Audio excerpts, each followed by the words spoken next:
Good afternoon, everyone. Welcome to NASCA TV. We're excited to have you all with us this afternoon.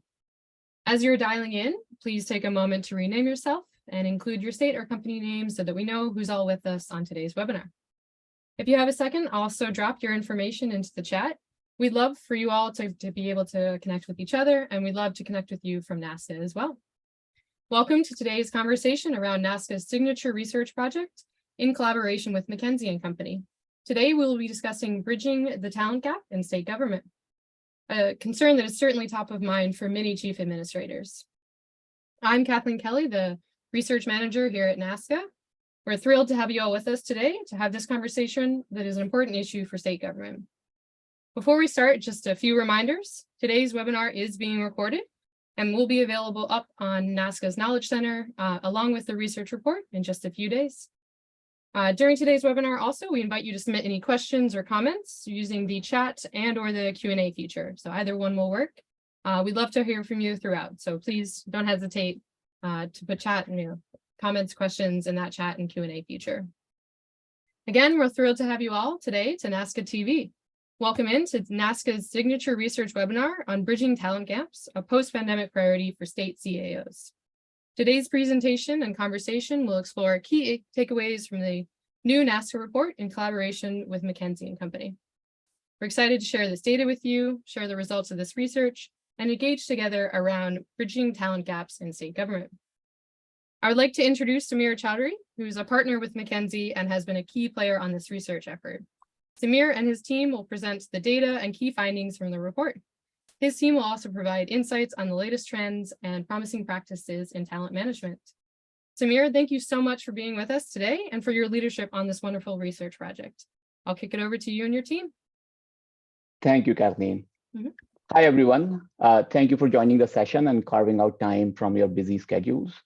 The topic of discussion, as Kathleen already mentioned, for the next hour will be the widening talent gap across sectors, but perhaps a little bit even more acute within the public sector and the potential opportunities, approaches to address it.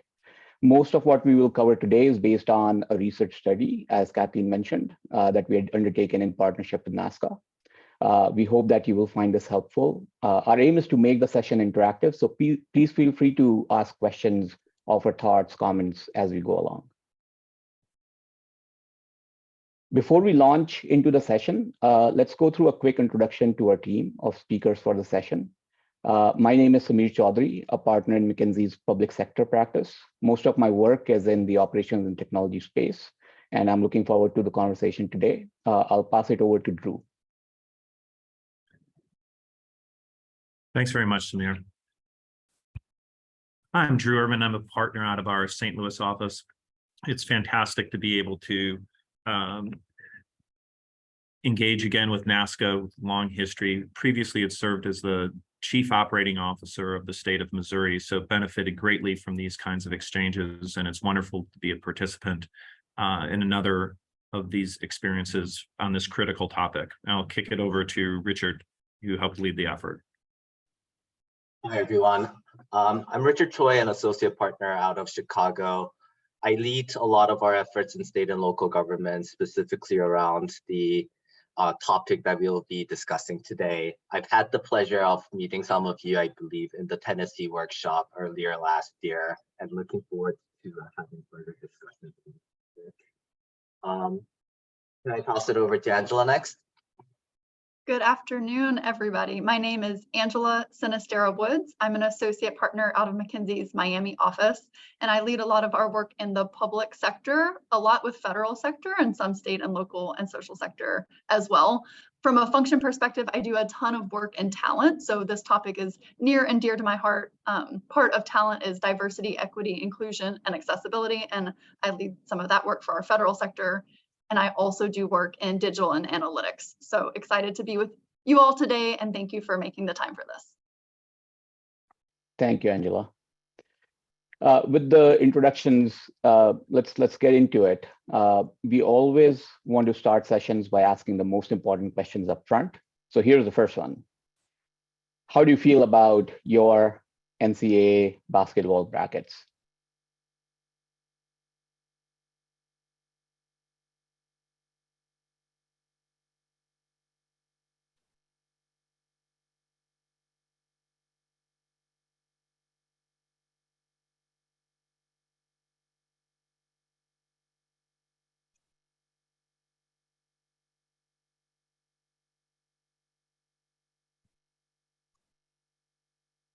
And I think we gave enough time. Do we have representatives from Connecticut, by the way? Or Louisiana. Wow, it's most of the most of the folks don't. Okay, that's an unexpected answer. I would say that I stopped watching after Illinois lost in the second round. So yeah, what's the bracket? Seems about right.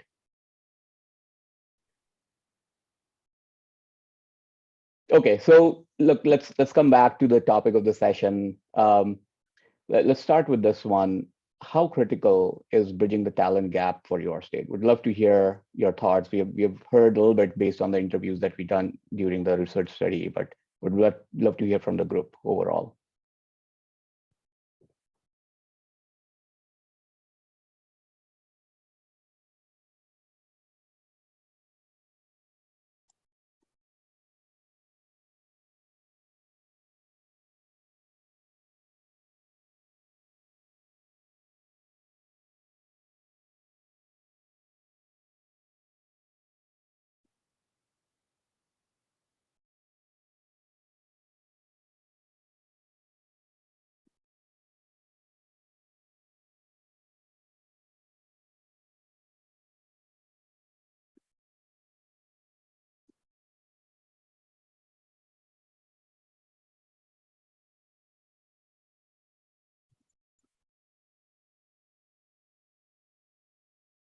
Should we close the poll?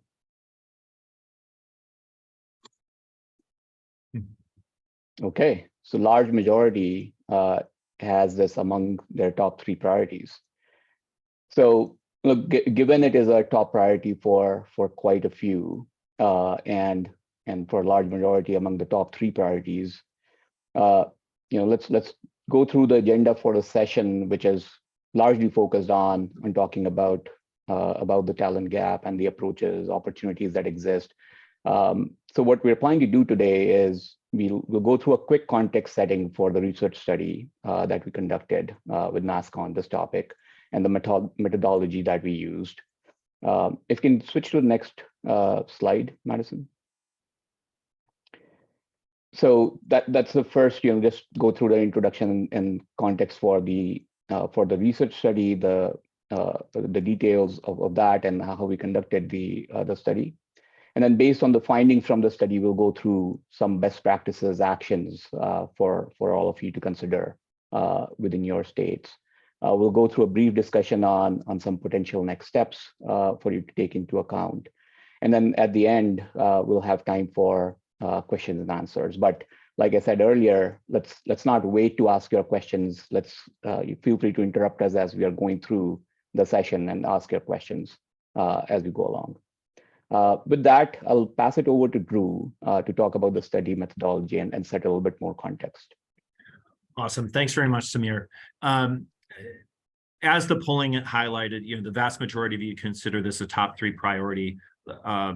Sure that you're familiar in your own state context, but the broader headlines of coming out of COVID, that the challenges of talent and the challenges of even filling jobs, the very basics of having people complete a process to be placed in a role and address vacancies, that more than doubled across the United States. And we have here just an example from Illinois with a few headlines, but I'm sure that it's the equivalent in your state, some variation upon this theme. But you see the example from Illinois of these incredibly high turnover rates in some roles, but across the board. The idea that significant number of workers were considering or continue to consider transitions. And the idea that at a macro level, when you look at the first 2 years of the COVID pandemic, that the public sector in the United States lost over 600,000 workers in that period of time due to those transitions and those disruptions. So as we look forward, that's really the motivating force of this project. NASCA has historically done some really, really great work before the pandemic on the talent challenge, but is particularly acute, as evidenced by your poll results, really, really top of mind coming out of pandemic. So we wanted to share some of the research highlights here. So if we go to the next slide, please.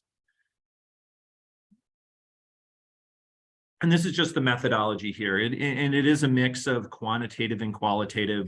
There were survey responses. There were in-depth interviews with chief administrative officers from across the country and key staff, looking at critical metrics.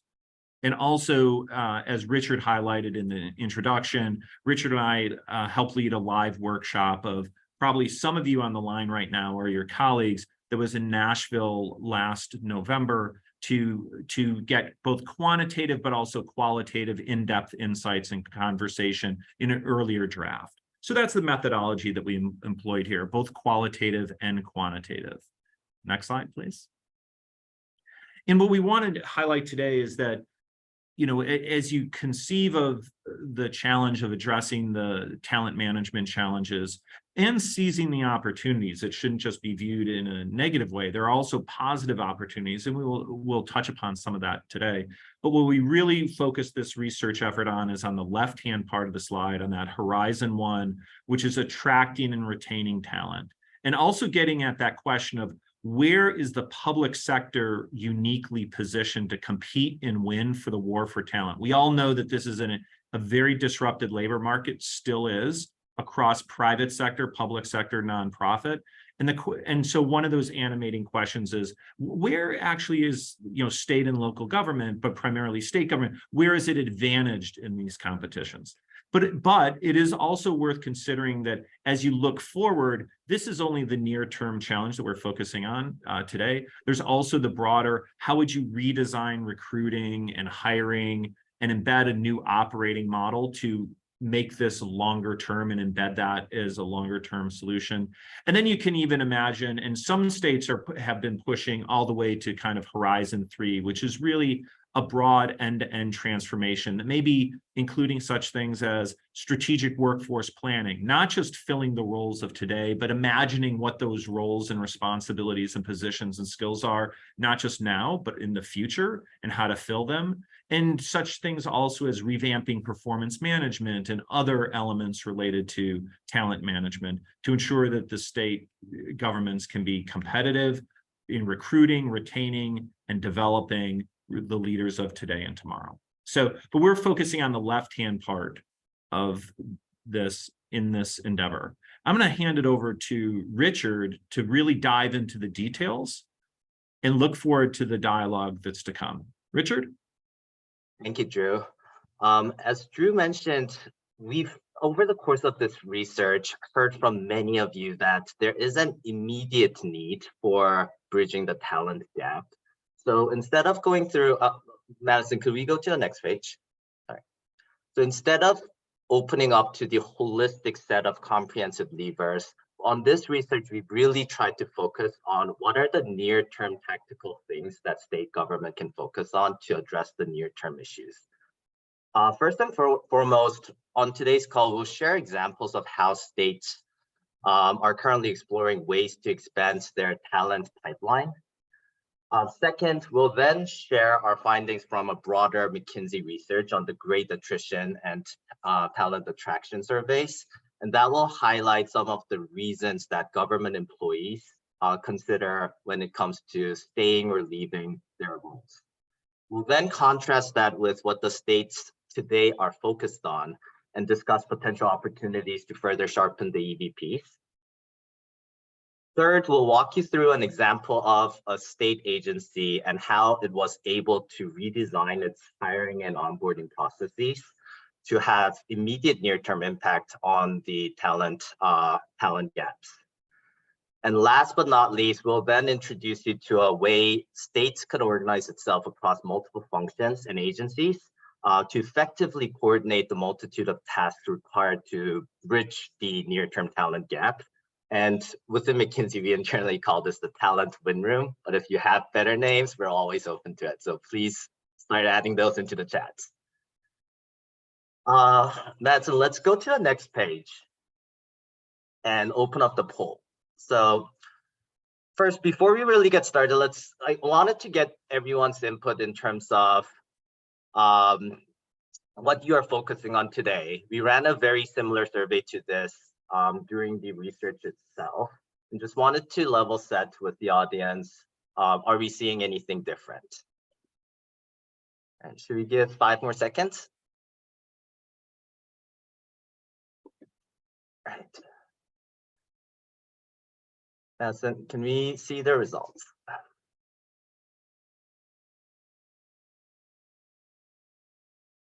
Okay, so this is interesting.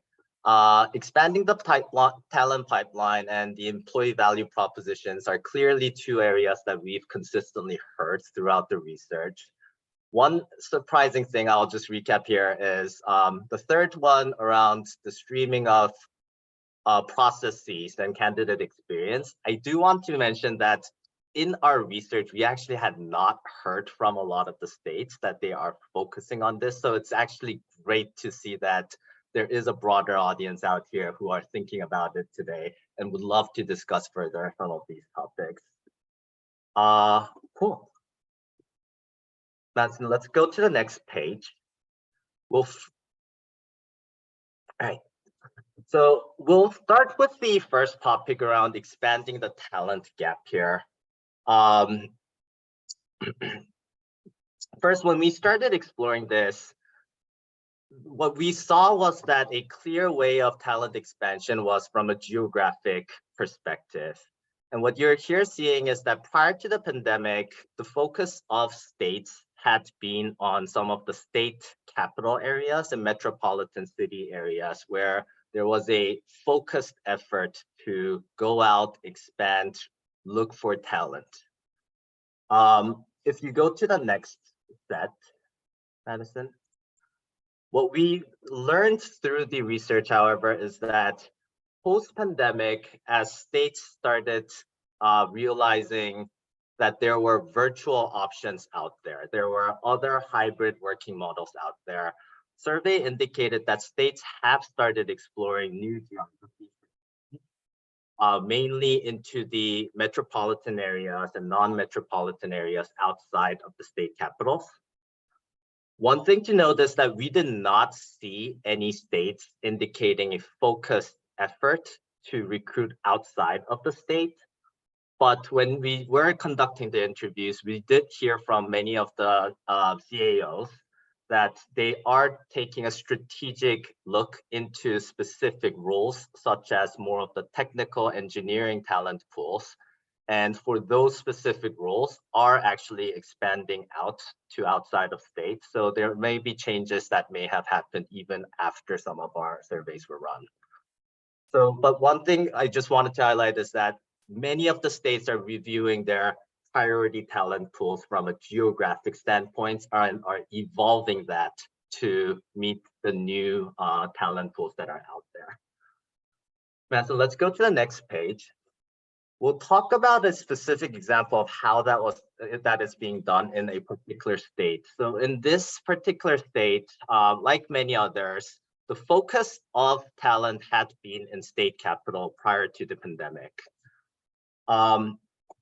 As it thought through the implications on the real estate as things had moved to virtual worlds, there was an opportunity for the state to really think holistically about how do you link the talent attractions to real estate footprints. And what this state started doing was what they're calling a hub model.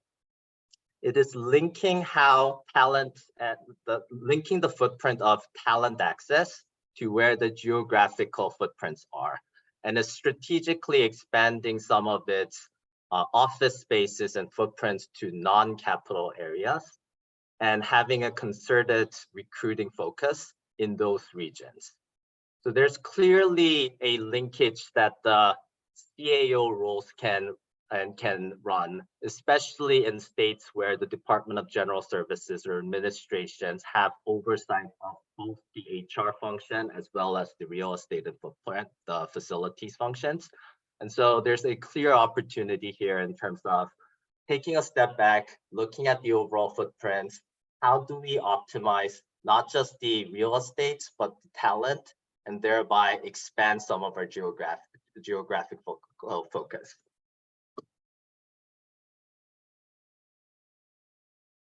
Let's go to the next page. One other way that states were considering when it comes to expansion of talent pool, and this is one area where we think that states actually have a distinct advantage to non-state private sector competitors, is there were talent pockets that potentially private sectors just didn't have access to.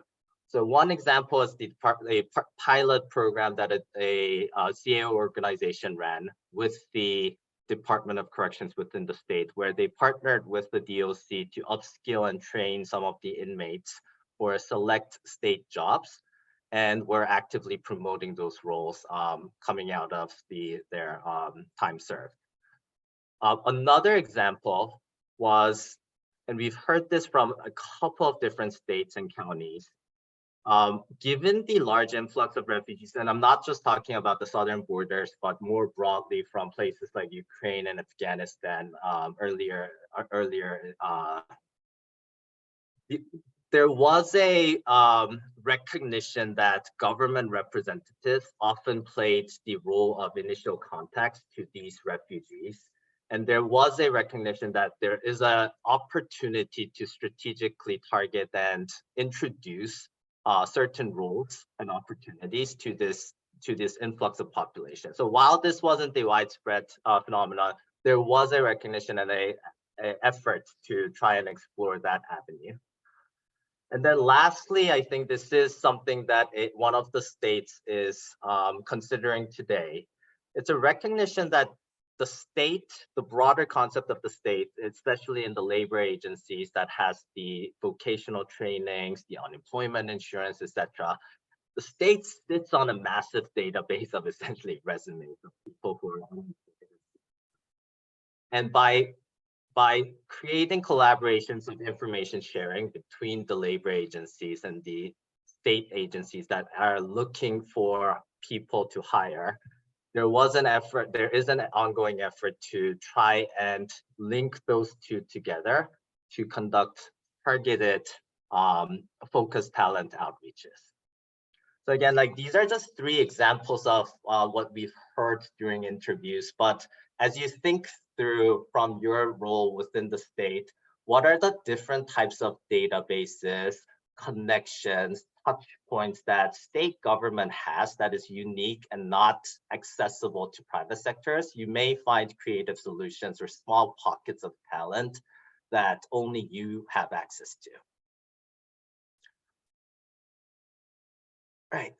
Let's move on to the next one. We'll shift gears a little bit to the employee value propositions. And as a starting point, just wanted to get a quick pulse check of what are the priority EVPs that you and your state is currently focused on today?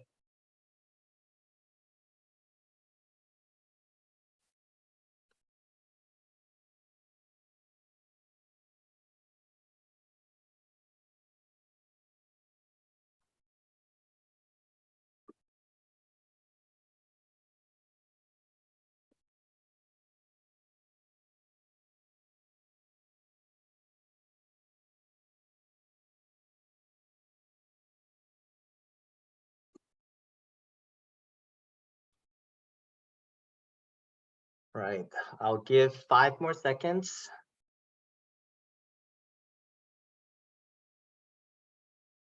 And Madison, can we see the results? Awesome.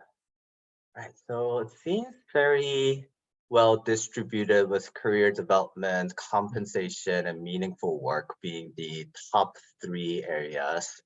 This is very interesting. We'll show you the actual results that we got from the broader survey results. I'm wondering, has there been a little bit of a shift, or is there, so definitely open to discussion, but let's definitely capture this. Before I show you the results from the NASCA research, just want to ground the team on what is it that state government employees seek in public sector work. This is an output from our McKinsey research on great attrition and great attraction and attrition. And here, what we'll see is that the set of things that state employees or government employees are focused on the left-hand side for reasons for staying, the right-hand side, the reasons for leaving. I've highlighted the workplace flexibility here just because in our initial research, that was actually the top item that the majority of the states had identified as a core critical piece that they are currently focused on. So if you go to the next page, Madison, what you'll see is that our research last year, the surveys we ran last year, suggested that over 80% of states today are considering workplace flexibility as a top 3 priority to bridge the near-term talent gap issue. And just wanted to also acknowledge that NASCA had previously conducted a research and a case study specifically on this topic with the state of Tennessee's alternative workplace solutions. It was an initiative that was rolled out pre-pandemic, sharing several best practices in terms of how virtual and hybrid working models could work in state government. During our research, we've heard that research and findings had been helpful in preparing states for some of the COVID-related responses. So it's our hope that our research today will help you with some of the near-term talent gaps. So would love feedbacks and this ongoing discussions on this moving forward. Madison, can we shift gears to the next one? So this is the actual output we had when we conducted the same survey poll last year. And as I mentioned, what we'll see at least here is that workplace flexibility was the top initiative that had come up, followed by meaningful work and monetary and non-monetary benefits. I think the difference we saw on this one was that career development was one of the pieces that had actually risen to the top. So that's actually really good to see, because one thing we wanted to highlight is that in our Gaga research, the top reasons for why public sector employees decided to leave their role had actually been career development and lack of good leadership. So those were two areas when we did the initial research had been identified as gaps where states were not focused on, but was a meaningful factor for state employees. So it's actually really great to see that some of you have started focusing on expanding some of the career development related programs. I do want to take this time, just given there are real constraints that states need to deal with as it explores expanding and improving on the career development and leadership opportunities. If it's possible to get this group's collective brainstorming and ideas of any potential ideas that you may be working on in the career development space. So Madison, if you can go to the next page. And we'll use the chat function for this just in the interest of time. But for those of you on the call, if there are initiatives that you and your states are currently focused on to improve career development options or provide better coaching for leadership development, what are those? If you could kind of share those in the chat, we'll try to collect all of this, and when we circulate the materials at the end, we'll try to have all of that in there so that the ideas are getting shared more broadly.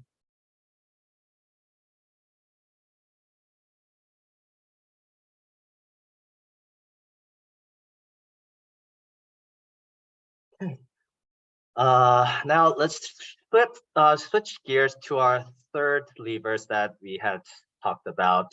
So in addition to the talent pool expansion and the sharpening of the EVPs, the third element that we wanted to talk about from a state perspective was the streamlining of the hiring process and candidate experience. And I think one of our first surveys had shown that this audience, at least a part of this audience, had actually started doing this, which is amazing because we actually hadn't heard from any of our other states during our interviews around efforts on this front. What I did want to share on today's call was one example of how a state agency had effectively changed some of its recruiting and onboarding processes to really accelerate its talent gap issues. So in this particular instance, it was the Department of Corrections for a state where there was a massive gap of 1,200 to 1,300 job vacancies for the corrections officers. And as you all know, corrections officers' roles are extremely difficult to fill in the sense of there's a limited geography, boundary of geography that you need to be searching in. It's hard to pull many of the standard levers, such as expanding the talent pool, etc., that might be available to other broader state rules. So one of the things that, if you can go to the next one on the approach, as then, one of the things that this particular agency did was it engaged a transformation team within the broader state to deploy lean principles to how it was conducting the hiring and onboarding process. And by doing so, it used data and facts to assess where are individual candidates getting stuck in the recruiting and onboarding processes, why are individuals falling off from the candidate pool, and was able to identify a couple of key bottlenecks that, based on data, suggested wasn't going to have any real negative downsides. So one example is, prior to this effort, the state had, and the Department of Corrections had been requiring up to five discrete reference checks through phone interviews. Those 5 interviews, the people they were interviewing had been self-reported, self-provided by the candidate, and historical data was indicating that these reference checks had no real value in identifying disqualification reasons for the corrections officers, given that it was a self-reported set of references. However, from a process perspective, it was an extreme bottleneck in the sense of getting 5 people to actually pick up a phone from a random phone number that they did not recognize to provide information on a candidate was oftentimes time consuming, and it just didn't happen in a timely manner. So once the requirement had been relaxed, some of the processes had been redesigned. The result of all of this was that prior to this effort, the recruiting to onboarding process had taken more than 100 days. That timeline was shrunk down to less than 30 days, and it continues to remain at that under 30 days today. So it had a massive, massive improvement in how individuals who were considering roles within the Department of Corrections were recruited, were interviewed, were processed and onboarded onto the role, and has been kind of shared within that state as a success story for broader agencies.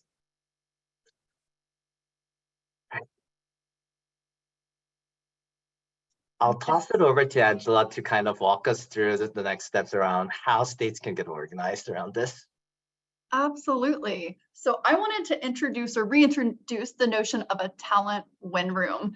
And I love, Patrick, what you said in the chat. Maybe this has gone by war room, a center of excellence, a hiring operations center. But the important thing is this is not different or necessarily at odds with all of the other things that we've already talked about. So I'll share more about that later, but it's more an operating structure or how some public and private sector organizations have found it very helpful to get organized around recruiting and hiring. So essentially, it's a results-oriented structure that has a cross-functional team. You bring in people from recruiting and hiring and perhaps the business unit when they have hiring managers. You might have some subject matter experts with IT or personnel security or whatever you need, but it's really this operating structure that brings people in a similar team or in a part-time team to deliver these results.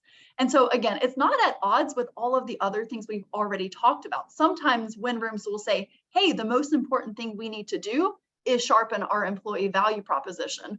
Or the most important thing we need to do is to streamline some of that candidate hiring experience that Richard was just talking about a second ago. But the reason it's helpful is because two of the main challenges that we've seen organizations struggle with is, one, there's just not great, accurate, and transparent sources of data for a lot of organizations in the public and private sector.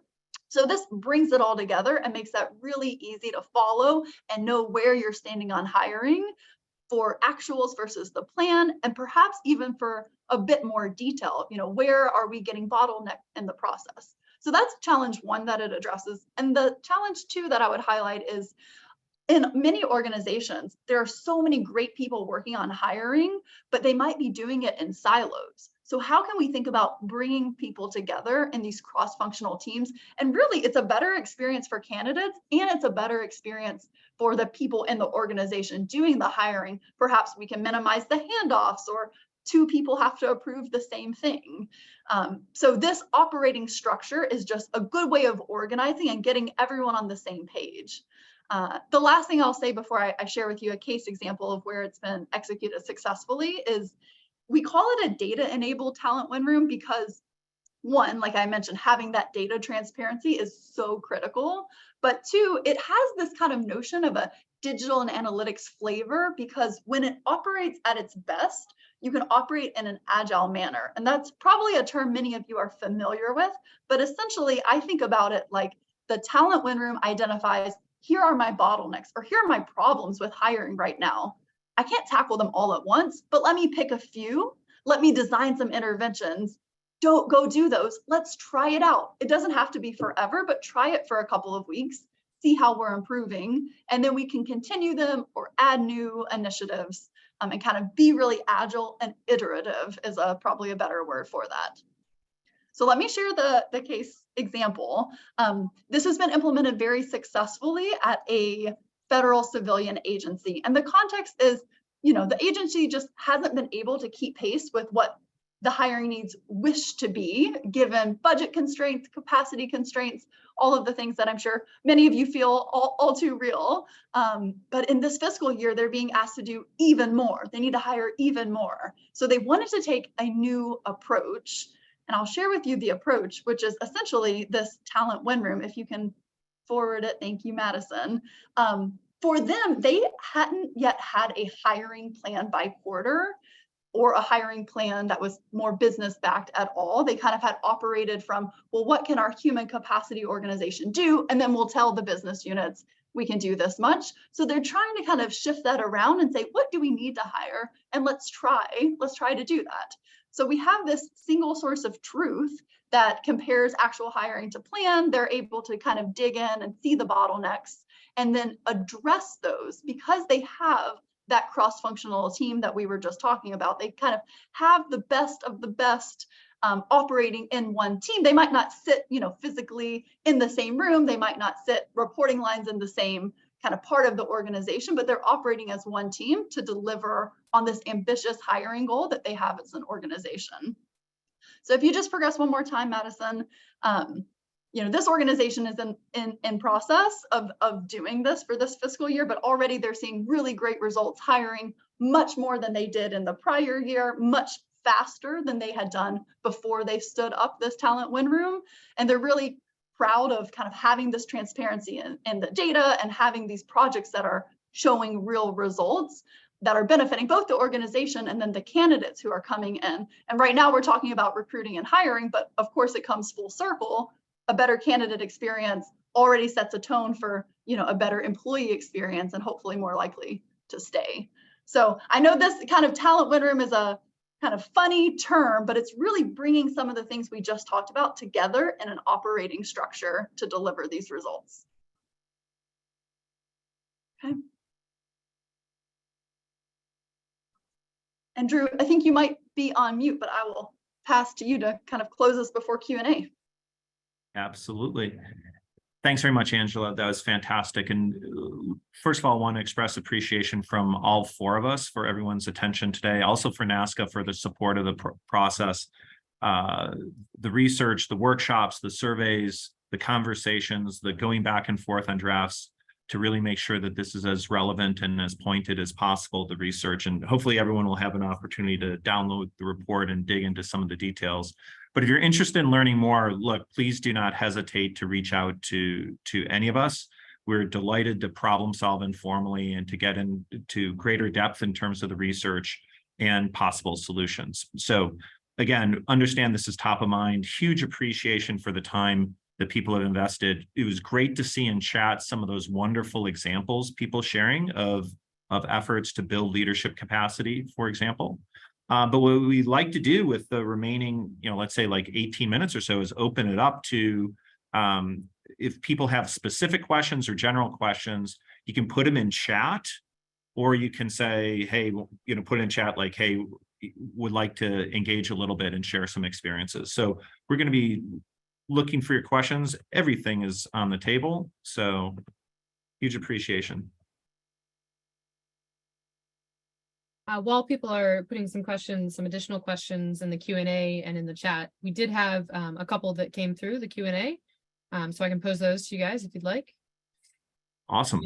Yeah, so the first one that we have is, what is the position of the research on the important role of the manager? So this person, they've been trying to boost manager performance for years based on research from the Harvard Business Review and Gallup. So yeah, looking at that role. Thanks. How about if I'll start there and kick it over to Richard, if that's okay. Going back to some of our broader research of why people in the public sector consider leaving their roles, what we'd highlight is the role of the manager is really critical. So I just want to highlight that our research last year in terms of why folks in the public sector are considering leaving their positions in the next 6 months or so, the top question on their minds for those who are thinking of leaving was professional development or lack thereof, lack of opportunities to grow and develop and progress in their careers. And the second was actually related to leadership behaviors, right? And so what it really puts a sharp point on is our intuitive perspective, as well as you highlighted others, Gallup and others, that it comes back to, that managerial experience. And there you can see kind of two sides of the same coin. People's professional development is often shaped by who their managers are and how they're coached, but also maybe coming back to that old saying that people don't quit jobs, they quit managers, right? It's that very tangible experience. But Richard, I'll kick it to you in case you have anything else you want to elaborate upon that. Those are at general observations. Then we could happily talk about the specifics of leadership development. There are some great examples in the chat function of how states are addressing that. But Richard, I don't know if you have additional suggestions. Yeah, absolutely. I think all of that, Drew, that you talked about is very relevant and true. In addition, I do wonder if the question that was being asked here, was there an angle around the performance management, the manager performance, not just are you being empathetic, are you being a good manager from a people perspective, but also driving some of the performance from an operations perspective? Because that was one of the things that we actually did learn from the research, where a lot of states and CAOs, as they were exploring the flexible and dynamic work environment in a virtual setting, biggest concern had actually been around potential droppage in output, productivity, etc., and how managers could actually support and improve some of that lens. I do want to mention that I don't think anyone has truly figured out the magic equation for that solution, but we've heard and observed and helped many states at least start on that effort. And some of the things that have worked was, especially as states evolved to more of the hybrid working models, how do you empower your managers to actually know what is happening on the front lines? In the sense of everyone might have the right mindset of wanting to support and enable the frontline staff to become more productive or a better That said, I just don't know what they're doing. The typical levers that I was pulling in terms of walking the shop floors, etc., pre-pandemic is no longer available to me. So how do I do it? So coaching them and providing tools to really make that happen had seen huge improvements from a productivity perspective.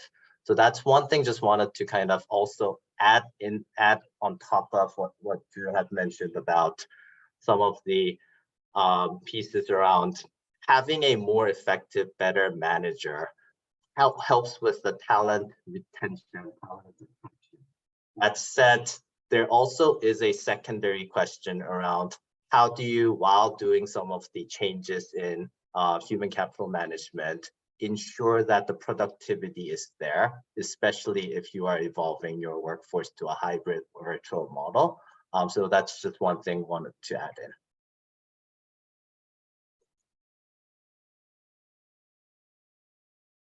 Appreciate that.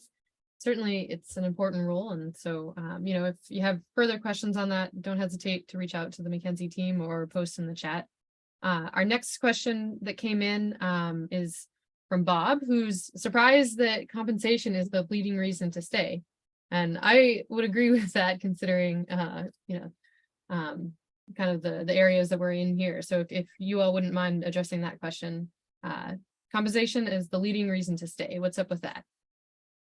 I'll offer a few perspectives and then kick it to our team. It also, this is a little bit of both and, because it's intuitive. And what I'd encourage, Bob, is also looking at the right-hand part of that slide, which is why reasons for people leaving as well.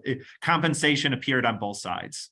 So for many people, work in the public sector remains a stable, when you take into account the full benefit packages, the insurance, the compensation, depending on the labor market, oftentimes it is still competitive, and that's a major reason why many people stay. The flip side is also the case, though, that in certain areas, depending on geographically or skill-based, it can be out of alignment with compensation in the workforce. So I think and that intuitively makes sense. There are certain roles, there are certain geographies, there are certain capabilities and career paths where it is very much the full package of compensation benefits make a lot of sense. But at the same time, you can see that it can be a point of vulnerability in certain roles and capabilities or geographies, depending on where you are. I fully agree with you, Drew, on that one. And my take on this is, as you think about actioning things from a state government perspective, right? The Gaga survey and the outputs from that is a macro aggregated level. So at an average level, Drew is absolutely right that the role of working in state government can be a table stake, get your livelihood in place.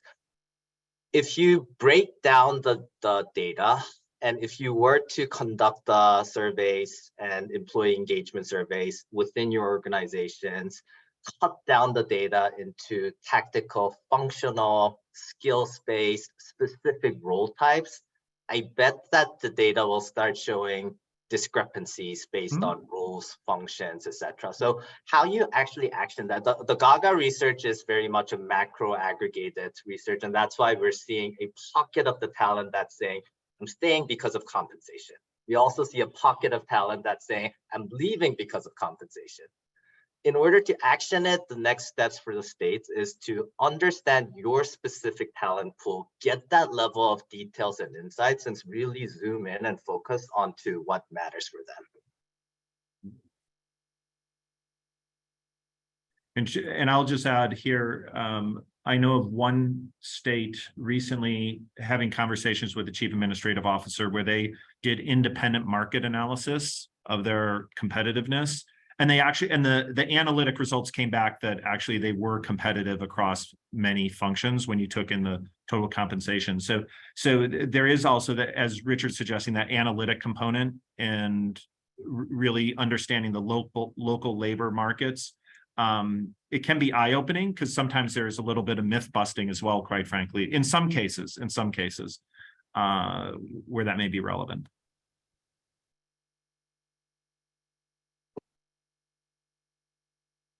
All right, thank you for that. Appreciate it. It looks like we have one more question, which is good because we have time for about one more question. So Summer had posted that our type of work requires considerable training to be functional.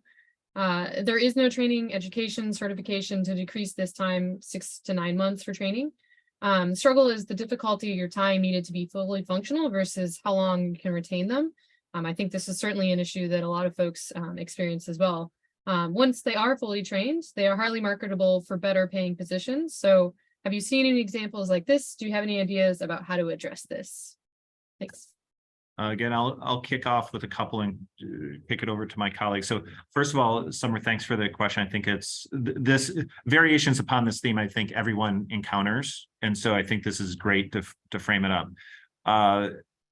There's a couple kind of near-term and long-term things to consider, which is there is that question of whether a training or certification process exists today, whether or not that could be built in some way looking forward with, it could be with a community college, it could be internally or finding other opportunities. So there may be ways of helping accelerate that, looking to the future and making those investments in that kind of development. But I would hypothesize that won't totally solve the fundamental challenge that you have here. I do think that there's an element here that goes back to the leadership component, which is there are other parts of and the employee value proposition broadly defined, which is, depending on generation, we just want to offer a couple suggestions and then one concrete example so it doesn't sound totally theoretical. But there are the advantages if you look at certain opportunities that the public sector has in terms of the meaningfulness of the work or connecting with different generations who may be seeking, that distinctive kind of impact, workplace flexibility. You can imagine a variety of elements to emphasize in the employee value proposition that may be tailored to the specific group that you're trying to attract and retain, if there are limits on the compensation front. And if this sounds theoretical, I know of one state example very, very well where there is a very, very skilled team. It happened to be the cybersecurity team.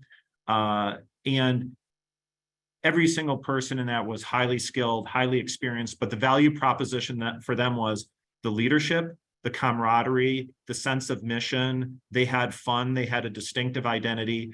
And that team went for over a year without losing anyone to the private sector, which by any if you looked at just compensation, you'd say, why are these people why aren't they going just in search of higher incomes when they could get significantly higher incomes?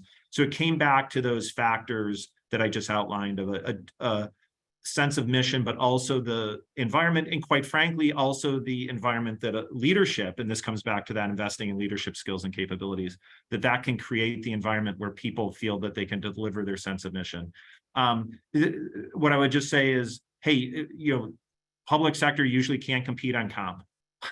And so therefore, to step all the way back, it goes to what particularly are you trying to achieve and how do you tailor that value proposition? And in some cases, and I'll just add this as a final thing to consider, and this is very tough, but in some cases, it is accepting that we're going to have relatively high turnover in certain positions, but we'll be known as a great development place. And maybe people stay 3 years and we accept, and that is just the dynamic, but we're going to be known as a place where people can learn, build skills, deliver great impact, and maybe progress in their career. But that means we at least attract really great people and we have a pipeline of really great people coming in. So that doesn't necessarily satisfy it. In some cases, it's a problem to be managed, not solved. But I'll turn it over to my colleagues to offer more on this front. I'll chime in with one thing. I absolutely agree with everything Drew said. One thing on the compensation that I have seen organizations do successfully is have some type of kind of structure to the retention bonuses. So it's almost like, hey, you come in, you get this skills training, maybe it's slightly lower comp, at that point, but as they stay over time, there's some retention structure built in. And that also applies with the model Drew was mentioning as well, where there's perhaps partnerships with community colleges or skills training programs, and you're the employer and there's some agreement of kind of paying back for the education or the skills training as, you know, the employee hits the 6-month mark or the 1-year mark or the 3-year mark. So hopefully that is helpful as well. Add just one additional thing to this. So one thing that I've actually seen a state agency being extremely successful in redesigning some of that training elements was actually not go after the training itself, but go after the operations. So how the work that is required. So similar to what I think the underlying question was, it's a very complex job, hard to train people on, takes months of onboarding. This was an agency that dealt with legal adjudications and was typically requiring weeks and weeks of training the adjudicators to understand the legal concepts and all the complexities behind it. What the agency did during the pandemic when there was a massive backlog of these claims was it needed to resort to hiring a bunch of limited term staff to go after some of these work. And limited term staffs being temporary workers who are being brought in with no prior experience in this particular sector needed to be trained up rapidly in a much more condensed manner. And so there was obviously a huge obstacle to be made.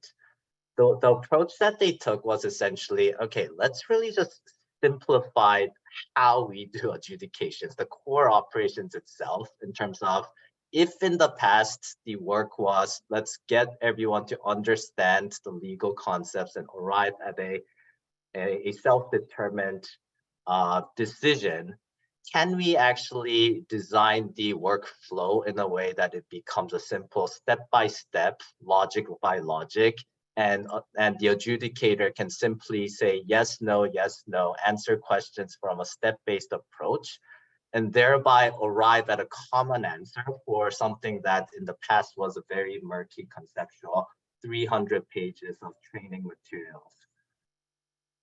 So once you redesign that process, the agency was essentially able to create a PDF-based, what we call a digital job aid, but essentially a PDF-based click by click in terms of, okay, I answered this question, the next question is this is the answer. And if you follow that logic, you're essentially arrive at what the right answer is.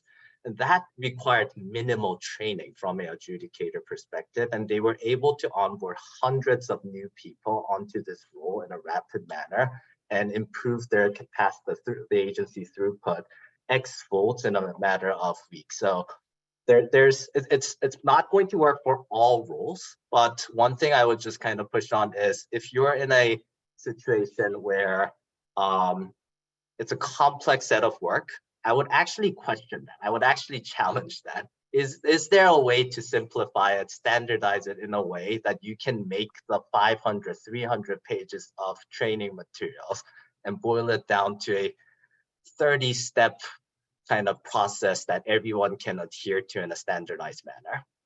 And if there's a path if that is a potential path, then you could really condense the training.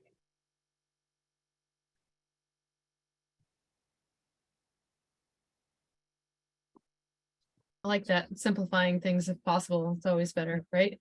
When it's possible. Sometimes it's not, but thank you to everyone. McKinsey, the whole team is very helpful. Anything else to add before we wrap up here?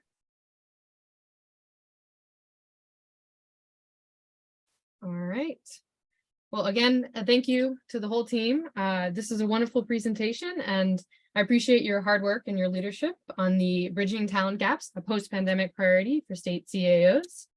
Drew, Samir, Richard, Angela, we really appreciate all the work that you brought to today's conversation.